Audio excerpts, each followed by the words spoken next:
Kinabukasan, formal lang iturn over ng lokal na pamahalaan ng Olongapo City si Christian sa MSWDO ng Dinalupian, Bataan. Agad siyang isinailalim ng isang social worker sa counseling session. Kumusta ka na? Okay lang ba ikaw? Kasi ikaw ay isang batang nandun na sa pagkaligaw o yung tinatawag na children at risk. Hindi mo na iniisip yung mga magulang mo, hindi mo na iniisip yung mga kapatid mo. Sarili mo na lang. Tutulungan ka namin. Andyan, marami kaming tutulong sa'yo para mapabuti ka. Pero sa kalagitnaan ng counseling ni Christian, Sinundo mo ako. Dahil sumasama naman ako. Pero, ginagawa mo naman ako nun. Ginagawa mo na pala akong ano? Hindi kita tinutulungan. Iyak pa. Ay, Ganyan ako. hindi maganda yung ganyang gawa. Tutulungan ka nga namin eh.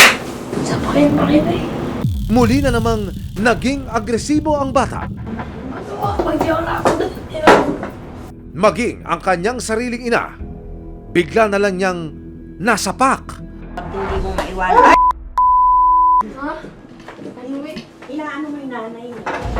Dahil sa pinakitang kilos, nagpasya na ang Dinalupian MSWDO na hindi pwedeng ipasok si Christian sa isang shelter, lalo pat posible siyang makasakit ng ibang bata.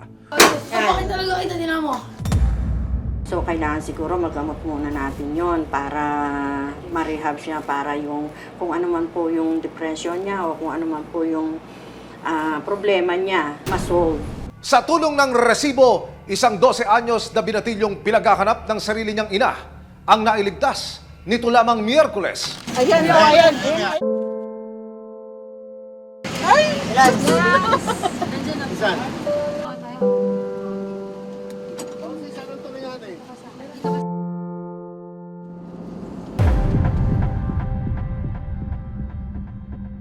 Narito po ang video ng counseling habang kinakausap ng social welfare officer ang ina ng bata. Tignan niyo ho ang gagawin ng minor de edad. Bigla niyang binuntal ang sarili niyang ina sa harapan mismo ng social welfare officer habang isinasagawa ang counseling. Nang magpakita ng bayolenteng asal, nagpasya ang social welfare office ng Dinalupihan ng Bataan na mas makabubuti kung sa isang rehabilitation facility dadalhin si Christian para magpagaling at sumailalim sa behavioral rehabilitation. So, dito sa Bataan, actually wala kaming shelter regarding dyan sa mga child at risk o yung tinatawag na CAR. Kailangan po kasi talaga dapat yun sa tamang treatment tayo. Hindi yung kikilos po tayo ng mabilisan pero hindi po natitreat yung tama doon sa bata. Kaya sa pahintulot ng ina at rekomendasyon ng otoridad, dinala ng resibo si Christian sa isang private rehabilitation facility para mas mapabuti ang kanyang kalagayan at hindi na muling bumalik sa lansangan. Dito, ipinaliwanag ng medical staff ng rehabilitation facility kung ano ang mga programang makatutulong para makontrol ang kondisyon ni Christian.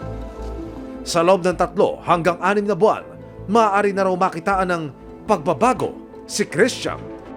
Mostly naman po kasi sa program nga po namin, pati po yung mga behavior nila na nakikita po na mali. So yun po, makakatulong po yung program. Kaya isa sa mga ina-explain nga namin na hindi naman parusa na dalhin sila sa isang facility na ganito. Nandito po sila para tulungan sila. At the same time, hindi naman sila dadalhin dito kung hindi sila napariwara sa labas. Naiiyak ako na nagagalak po. Hindi ko na po maintindihan. Basta po masaya po ako para sa anak ko na natulungan niyo po ako ng programa. Matapos ang mahigit 3 buwang paninirahan sa lansangan at sa ilalim ng tulay, ito na ang magiging bagong tahanan ni Christian. Malayo sa anumang uri ng peligro at higit sa lahat, may hatid na bagong pag-asa sa kanilang mag-ina. Maraming salamat sa panonood, mga kapuso. Para masundan ang mga reklamong nasolusyonan ng resibo, mag-subscribe lamang sa GMA Public Affairs YouTube channel